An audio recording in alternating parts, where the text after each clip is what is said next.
वालेकुम भाई। मेरे 2 बच्चे हैं, मेरा मियाँ फौत हो गया है।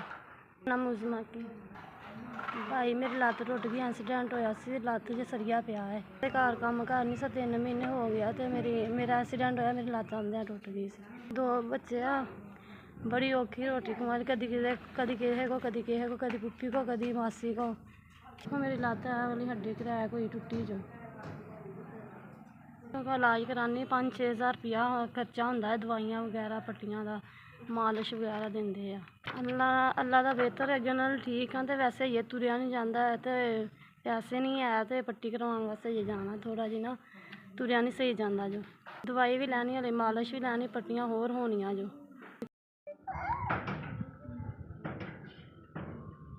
भाई अल्लाह पाक तुहानू तंदरुस्ती देवे, मुझे 5,000 रुपया घलाया, तुहाडे माँ प्यो ने हज करे, उमरा करावे, अल्लाह पाक तुहानू तंदरुस्ती देवे, अल्लाह पाक तुहाडे बच्चों दे खैर करे। जिथे भी तुसीं रहिंदे खुश रहो, सलामत रहो, अल्लाह पाक तुहाडी इन्नी कुछ जिंदगी करे, मेरी भी उम्र तुहानू लग जावे। माड़ियां दे कम्म आंदे, अल्लाह पाक तुहाडी उम्र